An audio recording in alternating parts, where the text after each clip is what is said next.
Halo teman-teman, nah sekarang kita bakal bahas soal SBMPTN Sejarah tahun 2017 ini ya. Nah ini soalnya nih, langsung aja ya. Salah satu pengaruh Jepang di Indonesia yang hingga sekarang masih dilestarikan adalah rukun tetangga. Sebab rukun tetangga pada masa kependudukan Jepang dimanfaatkan untuk memakmurkan masyarakat luas. Nah ini soal sebab akibat ya. Jadi teman-teman bisa kan tahu kalau yang A itu pernyataan benar, alasan benar, dan keduanya ada sebab akibat, ada hubungan sebab akibat. Yang B pernyataan benar, alasan benar, dan keduanya tidak menunjukkan adanya hubungan sebab akibat.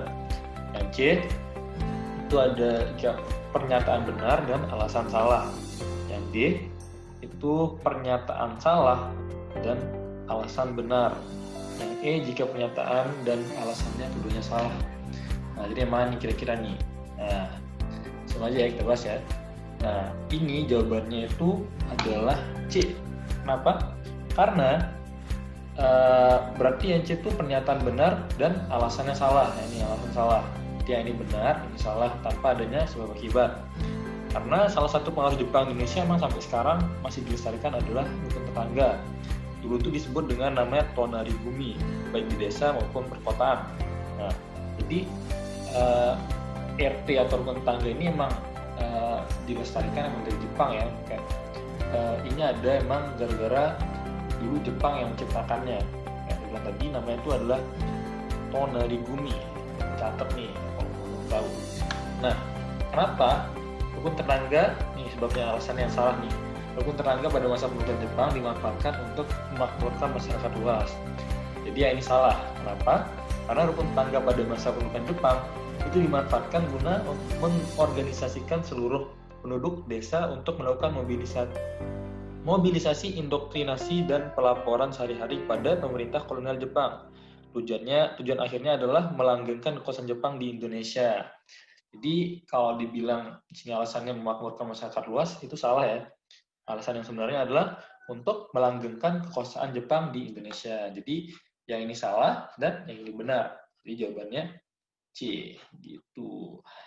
Nah, ini dia soal kedua, yaitu pergerakan nasional berikut dimotori oleh cendekiawan nasional ataupun mahasiswa-mahasiswa Indonesia yang menuntut ilmu di luar negeri, kecuali A. Partai Nasional Indonesia, B. Indis Partij, C. Sarekat Islam, D. Perhimpunan Indonesia, dan E. Budi Utomo. Nah, ini jadinya pergerakan nasional yang kecuali berarti yang bukan dalam mahasiswa-mahasiswa Indonesia yang menuntut di luar negeri, sama bukan cendekiawan nasional ya, kayak itu berarti kecuali yang mana nih? Langsung aja ya kita bahas ya. Jadi jawabannya itu C. Sarekat Islam. Apa? Nah itu bahas satu-satu nih.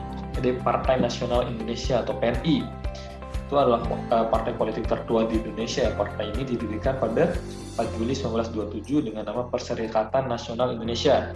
Dengan ketuanya pada saat itu adalah Dr. Cipto Mangunkusumo. Nah itu PNI. Terus yang kedua ada Indis Partij. Nah, Indis Partij ini partai Hindia adalah partai politik pertama di Hindia Belanda. Jadi tanggal 25 Desember 1912 didirikan oleh 3 serangkai, yaitu Edward Dekker, Cipto Mangunkusumo, dan Suwardi Suryaningrat, yang merupakan organisasi orang-orang Indonesia dan Eropa di Indonesia yang tentang Indis Partij. Terus yang keempat itu ada Perhimpunan Indonesia. Yang ketiga kita bahas ya, Perhimpunan Indonesia. Ini berdiri atas prakarsa Sultan Kasajangan Suripada dan R.M. Noto. Yang tujuan utamanya adalah kayak menghormati pidato gitu. Mereka ini lah kayak mahasiswa juga pada waktu itu. Terus nih Budi Utomo, siapa sih nggak tahu Budi Utomo ya? Budi Utomo tuh kan sebuah organisasi yang didirikan oleh Dr. Sutomo ya, dan para mahasiswa Stovia. Stovia itu apa? Stovia itu School of Opleiding van Indische Artsen. Nah itu bahasa Belanda ya, bahasa Belanda. Bahasa Indonesia itu sekolah pendidikan dokter India, itu gampang ya bahasa Indonesianya. Atau yang dikenal dengan singkatannya Stovia tadi ya, School of Opleiding van Indische Artsen. Wah keren ya namanya Stovia. Adalah sekolah untuk pendidikan dokter pribumi di Batavia pada zaman kolonial Hindia Belanda. Saat ini sekolah ini telah menjadi Fakultas Kedokteran Universitas Indonesia. Saat ini jadinya udah jadi FKUI nih, bersejarah jadinya.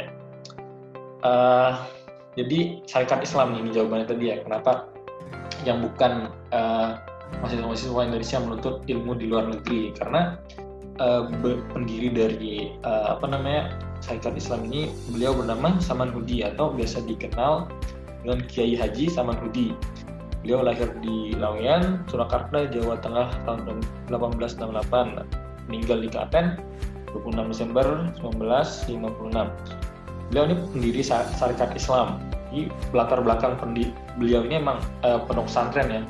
Beliau menuntut ilmu di pondok pesantren, dan akhirnya beliau mendirikan Syarikat Dagang Islam tadi. Nah, jadi jelasnya jawabannya itu C gitu. Oke deh, udah 2 soal. Terima kasih, sampai jumpa di pembahasan soal berikutnya.